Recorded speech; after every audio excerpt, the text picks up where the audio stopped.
Good morning बच्चों। कल हमने कक्षा 10 की गणित विषय का टॉपिक दो बिंदुओं के बीच की दूरी का सूत्र ज्ञात किया था। आज हम उस पर आधारित सवाल करेंगे। आज की दिनांक है 27 मई 2020। प्रश्नावली है 9.1। पहला सवाल है, दी गई आकृति से बिंदुओं P, Q, R व S के निर्देशांक ज्ञात कीजिए। इस तरह से हमें आकृति दी गई है, एक समतल दिया हुआ है, बिंदु P, Q, R और S दिए गए हैं और इनके निर्देशांक ज्ञात करने हैं। तो जैसा कि हमें चित्र में दिखाई दे रहा है, X O X dash X अक्ष और इस तरह से Y O Y dash Y अक्ष है। दोनों जिस बिंदु पर मिलते हैं वह बिंदु हुआ मूल बिंदु O। अब बिंदु P के निर्देशांक ज्ञात करने हैं। तो P के निर्देशांक ज्ञात करने के लिए हम क्या करेंगे, P से हम Y अक्ष के समांतर लंबवत रेखा खींचेंगे। P से हम X अक्ष पर Y अक्ष के समांतर एक लंबवत रेखा खींची, जो कि मिलती है बिंदु 5 पे। इसी प्रकार से हम P से Y अक्ष पर एक लंब डालेंगे, जो कि मिलता है Y को 3 पे। P से हमने X अक्ष पर लंब डाला, P से हमने Y अक्ष के ऊपर लंब डाला।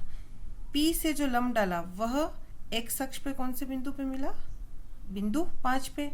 और P से जो हमने Y पे लंब डाला वह कहाँ मिला, बिंदु 3 पे।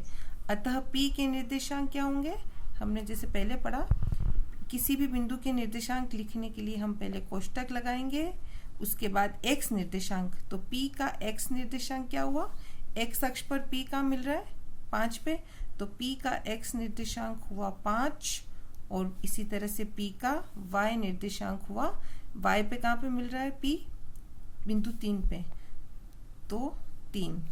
अतः बिंदु P के निर्देशांक हुए 5,3। आओ अब हम बिंदु Q के निर्देशांक निकालते हैं। Q से हम X अक्ष पर लंब डालेंगे, Q से हम Y अक्ष पर लंब डालेंगे। Q से जो हमने X अक्ष पर लंब डाला वह मिलता है बिंदु -4 पे। इसी तरह से Q से जो हमने Y पे लंब डाला वह मिलता है 6 पर। अतः बिंदु Q के निर्देशांक होंगे, हम लिखेंगे Q कोष्ठक X निर्देशांक है इसका -4, जहाँ पे मिल रहा है। इसी तरह से इसका Y निर्देशांक यानी Y पे कहाँ पे मिल रहा है, 6 पे, तो इसका हो गया 6। अतः Q के निर्देशांक हुए -4,6। बिंदु R के निर्देशांक, R से हमने X अक्ष पर लंब डाला, R से हमने Y अक्ष पर लंब डाला। R हमें X अक्ष पर मिलता है -3 पे। अतः R के निर्देशांक होंगे, पहले हम लिखेंगे X निर्देशांक -3, फिर R Y अक्ष पर कहाँ मिल रहा है, -2 पे। अतः इसका Y निर्देशांक होगा -2। अतः बिंदु R के निर्देशांक हुए R कोष्ठक -3, -2। इसी प्रकार से बिंदु S के निर्देशांक निकालेंगे। S से हमने X अक्ष पर लंब डाला, S से हमने Y अक्ष पर लंब डाला। S से जो X अक्ष पर लंब डाला वह X अक्ष को मिलता है 1 पर। अतः S के निर्देशांक होंगे 1 और Y पे कहाँ पे मिल रहा है, -5, 1, -5। अतः दिए गए समतल में बिंदु P के निर्देशांक हुए P 5,3, Q -4,6, R -3, -2 और S 1, -5। ये हुआ आंसर। अब हम देखते हैं सवाल नंबर 3। आयतित निर्देशांक अक्षों को लेते हुए बिंदु O 0,0, P 3,0 और R 0,4 को आलेखित कीजिए। यदि O, P, Q, R एक आयत हो तो बिंदु Q के निर्देशांक भी ज्ञात कीजिए। अब इसका हल हम देखते हैं। सबसे पहले हमें X अक्ष और Y अक्ष खींचना है। ये दोनों जिस बिंदु पे मिलेंगे वो हुआ मूल बिंदु O, और हम इस प्रकार से इस पर संख्या अंकित करेंगे। X अक्ष पर सब धनात्मक, Y पर सारी संख्या धनात्मक, X डैश अक्ष पर माइनस में ऋणात्मक, और इसी तरह से Y डैश अक्ष पर भी ऋणात्मक संख्याएं।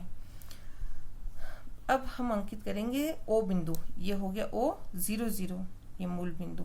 फिर अंकित करेंगे बिंदु P 3,0, यानी बिंदु P का x निर्देशांक है 3 और y निर्देशांक है 0।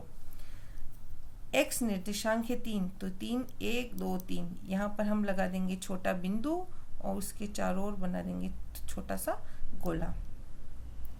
यह हुआ इसका P बिंदु का x निर्देशांक, लेकिन P बिंदु का y निर्देशांक 0 है, अतः यह y आगे बढ़ेगा ही नहीं। जिस बिंदु का y निर्देशांक 0 होता है वह बिंदु x अक्ष पर स्थित होता है।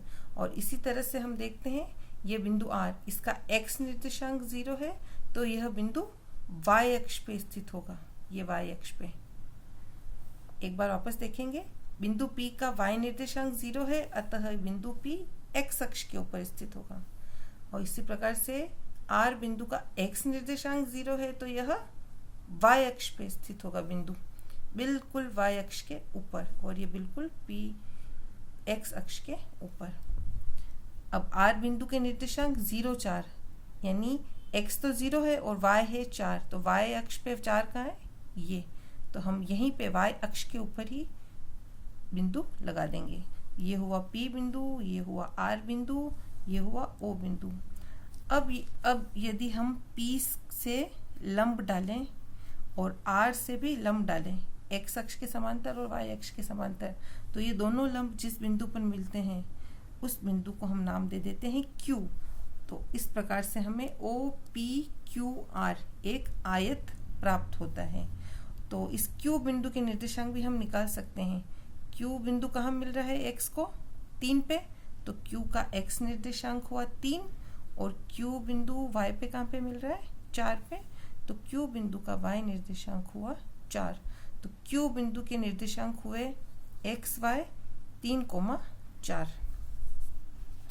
इसको इस तरह से हम लिख सकते हैं। तो आंसर हुआ Q बिंदु के निर्देशांक होंगे 3